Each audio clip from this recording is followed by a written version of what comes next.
రాసి పడేస్తే మొక్కవుతుంది. ఈ ఆలోచనే అదుర్స్ కదూ. హైటెక్ యుగంలో ప్రతిదీ ఈజీగా తయారు చేయాలని కెమికల్స్ ఎక్కువగా ఉపయోగిస్తూ ఉంటారు. వాటికి డిమాండ్ కూడా ఎక్కువగానే ఉంటుంది. కానీ రకరకాల విత్తనాలతో పేపర్ తయారు చేసి దానిని పెన్నుగా మారుస్తున్నారు. ప్రస్తుతం వాటికి మార్కెట్లో మంచి డిమాండ్ కూడా ఉంది. ఇంతకు ఈ పేపర్ పెన్నును ఎక్కడ తయారు చేస్తున్నారో ఇప్పుడు తెలుసుకుందాం.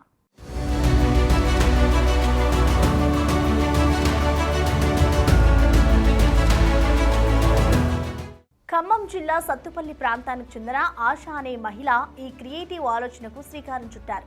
ప్రతిరోజు చదువుకునే పిల్లల దగ్గర నుంచి విధులు నిర్వర్తించే పెద్ద ఆఫీసర్ల వరకు పెన్ను ఖచ్చితంగా ఉపయోగించాల్సిందే. పెన్ను లేనిది ఏ పని జరగదు. ఇలా కొత్తగా ఆలోచించి ప్రజాప్రతినిధుల నుంచి ప్రశంసలు అందుకుంటున్నారు. సహజమైన పద్ధతుల్లో పెన్నులు తయారు చేసి పర్యావరణ పరిరక్షణలో తనకంటూ ప్రత్యేక గుర్తింపు తెచ్చుకున్నారు. ప్రపంచ దేశాలకు గ్లోబల్ వార్మింగ్ ముప్పు పొంచి ఉన్న నేపథ్యంలో ఇలాంటి ఆలోచనలు చాలా బాగా దోహదపడతాయని భావిస్తున్నారు వాతావరణ నిపుణులు. ఇలాంటి వారిని ప్రోత్సహించాలంటున్నారు. ఒకప్పుడు ఏదైనా విషయాన్ని రాయాలంటే ఈకలను ఇంకులో ముంచి అక్షర రూపాన్ని తెచ్చేవారు. కానీ ప్రస్తుతం ప్లాస్టిక్తో ఇంకును నింపి పెన్నుగా తయారు చేశారు. ప్రస్తుతం పెన్నులకు చెక్కలు, ఇనుము, స్టీల్లో కూడా తయారు చేస్తున్నారు. అయితే పర్యావరణ పరిరక్షణలో భాగంగా ప్లాస్టిక్ నిషేధానికి చాలా దేశాలు ముందుకొచ్చాయి.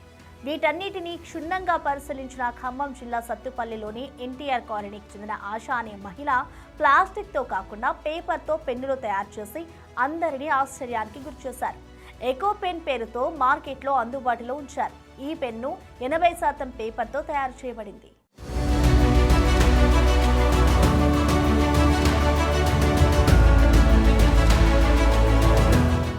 ఈ కాగితంతో తయారు చేసిన పెన్నును వాడి పడేస్తే మొక్కలు పెరిగేలా తయారు చేశారు.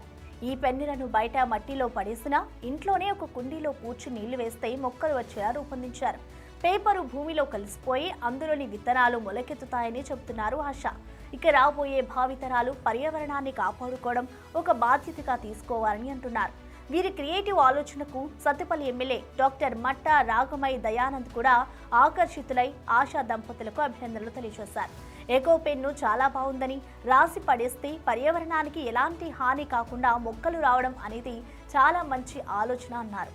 ఇలా వినూత్నంగా డిజైన్ చేయడంపై హర్షం వ్యక్తం చేశారు. అందరికీ నమస్కారం అండి. నా పేరు నూతక్కి ఆశ. మాది Sathupalli NTR colony.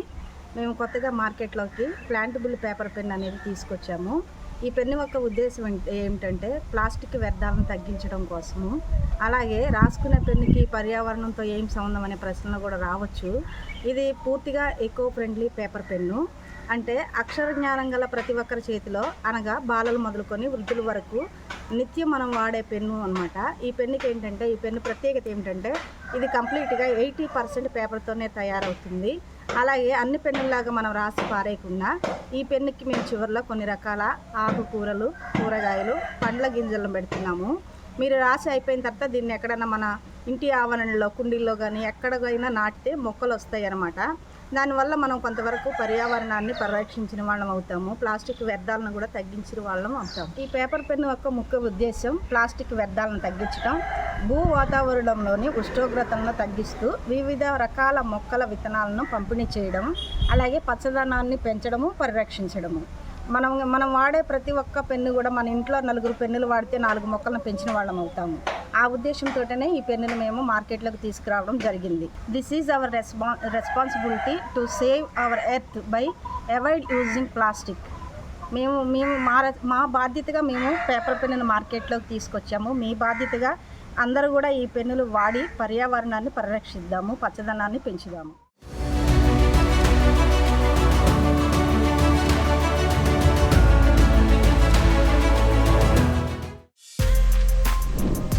For more videos like this, subscribe Big TV channel.